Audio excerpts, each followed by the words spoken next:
y'all, what's up? Chad Right Country here once again on the channel, Team Righteous. And today we have a Gen 3 Hayabusa, but it's not just your regular Gen 3. This thing right here has got a 1441 and a head and cam package in it. And we got it on MRX02. So we're gonna try to see how much power we can get out of this thing right here. It's got a Brock CT single on it. Let's see what she can do.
Y'all, so we got this thing right here up to 227 horsepower. Gonna see if we can break 230 with it. What y'all think?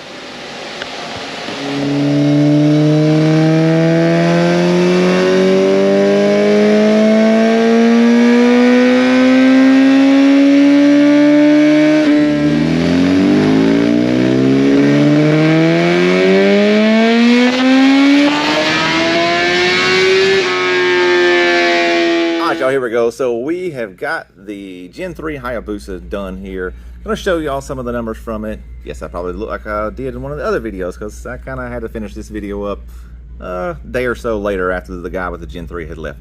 But anyways, I want to go over these numbers with y'all. So we got it done here. I'm going to show you where we started at and then where we finished at. So a little bit about the bike. It is a Gen 3 Hayabusa.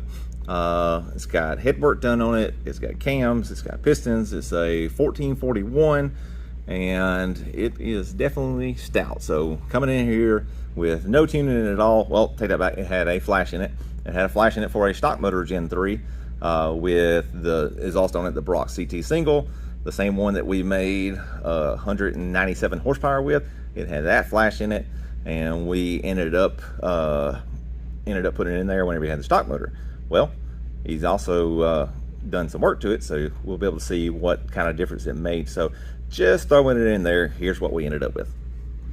So immediately we're looking at 208.7 horsepower, and this is with no tuning. And trust me when I tell you the tune was off, but got some good torque numbers here, 120 foot-pounds of torque.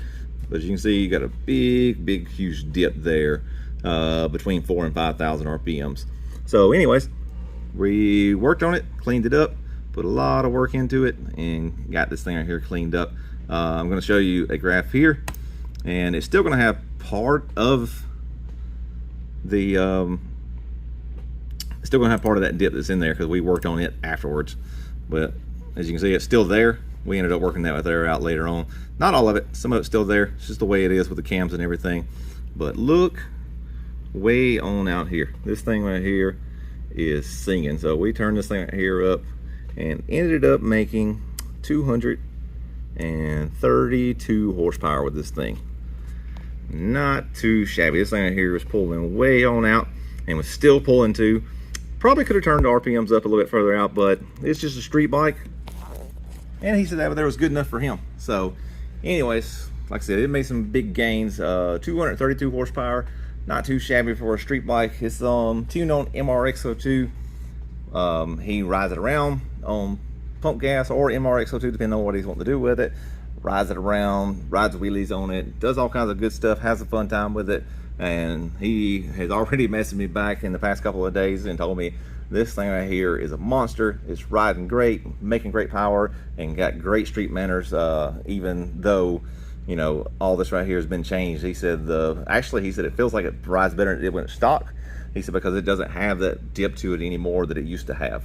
So I'm gonna flip around here too though, and I'm gonna overlay it here with the stock map that we made before, and I'll let y'all see where it was at when it was with the stock motor, or with another stock motor from before that we've done, versus what it does now. All right, so here y'all go. So like I said, you can see here on the bold line, this is the stock motor. Basically the same setup as far as what he had for the billet stacks in it, the exhaust and everything. And it's making more torque, more power down low. And then it gets together right here around 6,200 or so. And then after that right there, this big 1441 really starts to pull away. So there's where we were before, made 197.6, where he is at 227. And the stock motor with the cams and everything that's in it starts to dive off, or not dive off, it just starts kind of flattening out because it's got the billet stacks in there. But as you can see with his, it's still climbing. It ended up making, like I said, 232 horsepower. So definitely a big difference.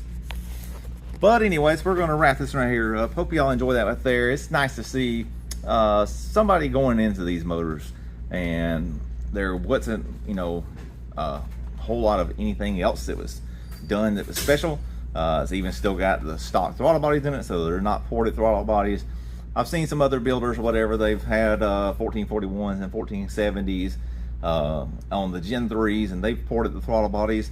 And from what I've seen, the numbers are actually in the same ballpark as what they were making. So I think that we're in the same ballpark, and I don't think the throttle bodies are the restrictions that a lot of people were starting to think they were, just because they were a little bit smaller than the Gen 2s. What you gotta remember about the Gen 2s is it's also had a secondary throttle plate up at the top, and that right there actually does affect volume. A lot of people don't realize that, but it does. It's there, but it also has a purpose to it. It deflects the fuel, so that's the reason why it gets left in there when that secondary injector comes in. But anyways, I don't want to ramble y'all with a bunch of technical details and stuff like that right there. Just wanted to give y'all some of that information, show y'all what this thing right here is making, and let you know the customer is super happy with it and says that it is running great. So anyways, we appreciate all of y'all. Have a good one.